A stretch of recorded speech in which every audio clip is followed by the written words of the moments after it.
The prep, what's it like having two quarterbacks and you don't know kind of which series they're going to be coming out for? I mean, it's definitely very difficult because they're both very well-talented quarterbacks. They both bring different things to the table, so, I mean, we've got to prepare for both of them. But, I mean, we're looking forward to the challenges that they bring, and it should be a fun one. You've seen Tate twice. You played against him. I think he's only got 30 yards rushing both times. What's been the key from keeping him from any kind of a breakaway run that he's gotten against so many other teams? I think just all 11 guys playing together as one unit on the defensive side of the ball. I mean, we just got to play within the side of the scheme that Coach Avalos gives us and just do what we have to do on the field in between snaps, get lined up, continue to communicate, and just do what we need to do. You spoke early in the season, Troy, about how both successes and failures live with you, live in your mind. How much does Taylor's performance last year still live with you? No, JJ? Yeah. Man, that's my dude. Like, I grew up with JJ. Like, hey, I've known him since I was like 8 years old. So that's really my best friend. But, I mean, yeah, he had a breakout game last year, and it definitely stuck with me. And it was a 29-point loss. I mean, he did his thing. The whole offense, Arizona did their thing. So, I mean, I just got to come out and just play a better game. I know this is a very different defense with Avalos this year with you guys, but what about the difference in scheme allowed you guys to be better against the run and hopefully not allow a running back to have that kind of performance against you? I mean, I don't think it matters what type of defense scheme you play in. It just has to, all 11 guys have to play on the same page. It doesn't matter what call it is. I mean, every call should work as long as each guy does their job and plays the way they got to play, and then play with inside the scheme and not try to be Superman out there and make every play. So as long as everybody does their job and does their 1/11th, we should be fine. Troy, what is the biggest difference in the way this defense plays now as compared to when you got here? We just play more as a unit. Like I said, we all play our 1/11th. Like, there's nobody out there trying to be Superman. Nobody trying to make every play. I mean, nobody cares about their numbers. Nobody cares about ratings. Nobody cares about any of that. We're just trying to win games and get off the field. 3 and outs are our goal, and just at the end of the day, just become 1-0, and that's our focus every week. You guys are leading the nation in interceptions by a good margin. What is responsible for that? I think Coach Hayward and Coach Dante Williams do a great job of emphasizing takeaways.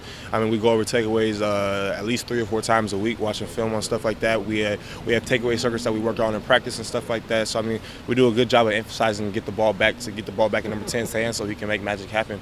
And, I mean, we're just trying to do our job and everybody do their 1/11th and play with inside the scheme and just do what we need to do. How is the physicality that you guys play football with now a reflection of Coach Cristobal and who he is? I just think it just comes back to the winter training and spring training that we've had. I mean, it was very hard and rigorous and mentally tough. You got to get mentally strong, and I think when you're mentally strong, you're able to be physically strong because you're confident in yourself and your abilities and the way you're able to play the game. I asked Andy about the lasting legacy you've been leaving on this team as your senior season is coming to a close, and he said that since your injury, he feels like you've turned it up, especially in practice. Would you agree with that, and where's that coming from? I mean, yeah. I mean, I definitely turned it up a little bit because I realized that it can be taken from you like within a snap, like it can be gone.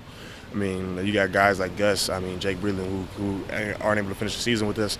So, I mean, I'm fortunate enough to be able to come back and play with my boys and play with my brothers. So, I mean, I'm just super fortunate to be able to come and play with my guys and just end the season I want to end the way I want to end it. And I'm just happy. I'm just having fun with it. I mean, I'm really enjoying time here.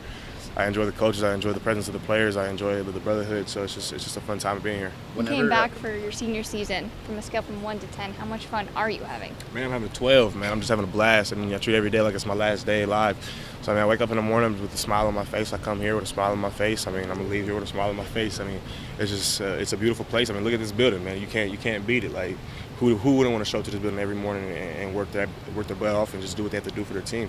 So, I mean, I have fun with it, and I enjoy doing what I do. Whenever we ask Mario about his playing career, he always kind of glosses over, and it's self-deprecating. Does he ever say anything positive about like his actual playing days around you guys? No, or I mean, stories about his playing days. No, he doesn't bring up much of the past. We were always focusing on the future and what's next and what's ahead of us.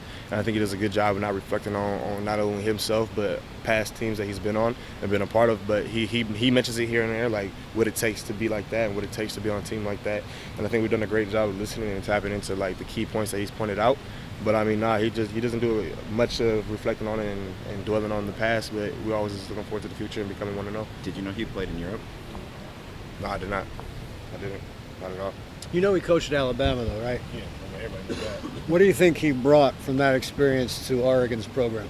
I mean, I really don't know. I've never been to Alabama. I've never played at Alabama. That's a question you have to ask Dallas. That's just nothing I can't answer that one. But Alabama's known for just beating people up, steamrolling people, the physicality, and Oregon hasn't always been known for that. How is he a reflection of that physicality and toughness you guys show every week? I don't think he got that from Alabama. I think he's had that his whole life. I mean, that's just how Coach Cristobal is. He's a fighter. He's a determined man. So I don't know what he brought from the other place, but I mean, we're excited to have him here now, and he's a Duck now and probably a Duck forever. So we're excited to have him. How different are you guys in terms of that physicality than when you got here a few years ago? I mean, you just turn on the tape and watch. That's really what it is. How would you compare it? Turn on the tape and watch. That's really what it is. Like I can't compare it. Just it speaks for itself.